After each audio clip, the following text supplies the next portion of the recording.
Hi makers and creators, I'm Amber Edwards, and today on Busy Creating Memories, we are making rhubarb crumb coffee cake. This rhubarb cake is incredibly moist, buttery, and full of cinnamon flavor, but it also packs a refreshing twist with pockets of vibrant, tangy rhubarb and sweet, juicy strawberries, topped with a crunchy, crumbly, buttery cinnamon streusel. Let's get started. First, we need to wash our rhubarb. You want to just make sure you get all the grime off of it, any leftover residue from the store or the garden, and then we chop it up. We want to chop it into about just a 1/4 inch to a 1/2 inch at the most. You can use frozen rhubarb, but you'll want to drain it before you add it into the recipe. Now we combine together the softened butter and the granulated sugar in a mixing bowl. We cream these together on a medium speed. You want to make sure that you fully incorporate the sugar into the batter. It should begin to increase in volume due to the air whipped into the mixture.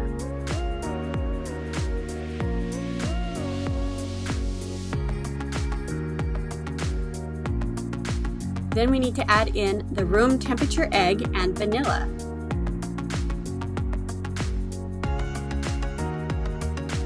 We cream them together with the butter and the sugar. What we are going for is a light, fluffy texture. This usually takes just a couple minutes.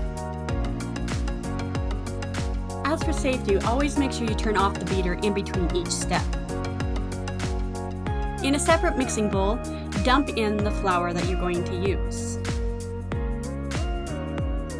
Then add in the baking powder and the salt.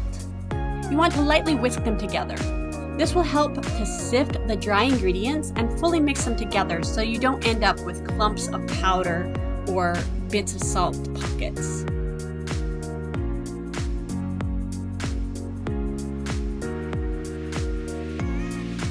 We will pour half of the flour mixture in with the creamed butter and sugar mixture.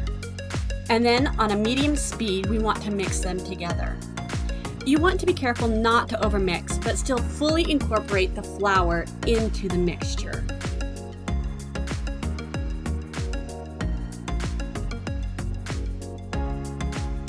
Now we pour in the buttermilk. Mix this on a medium speed so that it doesn't splatter everywhere.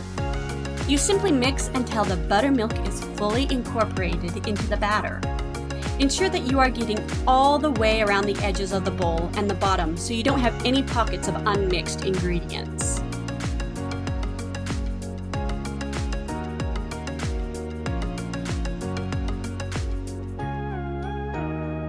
Lightly dump the remaining flour into the batter. Again, we will mix this until the flour is fully incorporated and there are no dry ingredients remaining. This sometimes takes a few moments. If you love delicious food and fun creations, but you haven't subscribed to the channel yet, hit that subscribe button and the notification bell to get all our updates. We are always busy creating something, be it in the kitchen, the craft corner, or out on family adventures, and we would hate for you to miss one of our upcoming projects. Once we have it fully incorporated in and smooth, I like to scrape the bowl with a rubber spatula one final time to make sure there are no hidden pockets of dry ingredients or flour on the sides or bottom of the bowl. You don't want any surprises. Now we add in the rhubarb. I'm also including strawberries because we love the classic strawberry rhubarb combination, but you can do a pure rhubarb cake simply by omitting the strawberries. Gently fold them into the batter. Try not to work the batter very much. Just enough to evenly distribute the rhubarb and the strawberries throughout the batter. So while we wait, let's talk about coffee cake for a second. It is amazingly scrumptious and crumbly, and it melts in your mouth. It is perfect to pair with a warm mug of hot chocolate, tea, or coffee, whatever it is your preference. But let's be honest, it is totally a dessert. Although we call it coffee cake so that we can have an excuse to eat it for breakfast, or brunch, or afternoon snack. But we all know it's really a dessert, right? Now set that aside and bring out a greased 9x9 baking dish. We want to gently pour the batter into the dish. I use the spatula to make sure I get every bit of the batter out of the bowl. We don't want to miss out on any of the scrumptious cake.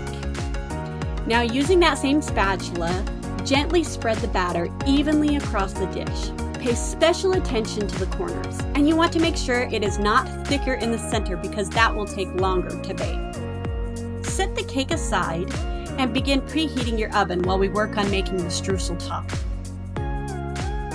We want to combine the softened butter, flour, packed light brown sugar, and the cinnamon together in a mixing bowl.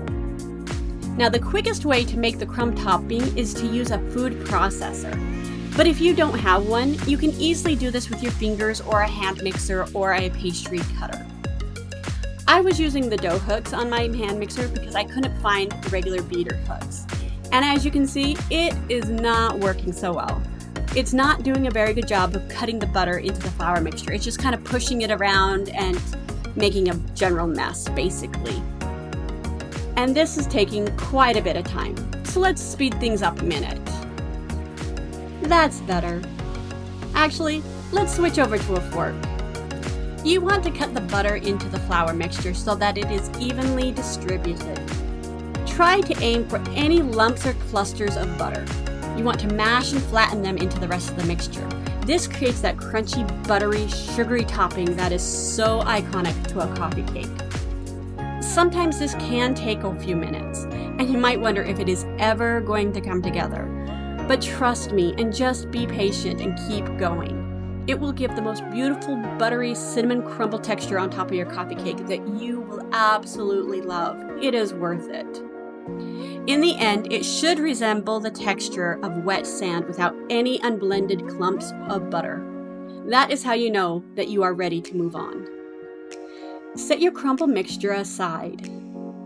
And don't forget to clean up your workspace as you go along. I don't know about you, but it is always messy when I work with cinnamon and sugar. Gently spread the crumble topping across the top of your cake batter. One thing though, don't add too much of the crumble topping to the center of the cake. The center is the delicate point, and if you add too much streusel to the center, it could sink. If you want that cinnamon ribbon in the middle, simply add half of the batter to the baking dish, sprinkle with half the cinnamon crumble, and then spread the remaining batter on top, followed by the rest of the streusel topping. If you want the completely fall off the cake crumble, leave it as is. But if you want your crumble topping to adhere more to the cake, gently pat it into the batter so that it adheres. Bake it in a preheated oven for about 55 minutes or until a toothpick inserted in the center comes out clean. You want to let it cool completely before slicing and serving. If you cut into it right away, it is way too soft and it will crumble. You want to allow it plenty of time to cool and set up. And voila! Mouth-watering rhubarb coffee cake. The rhubarb is cooked nicely and tender, and you get that refreshingly tart zing that is iconic of rhubarb. But then it mixes with the strawberries in the cake and the sugary cinnamon streusel on top, and it balances out into the mouthful of bliss that is so deliciously satisfying. Thank you so much for watching, and don't forget to like, comment, and subscribe, and check out our other videos for more family fun.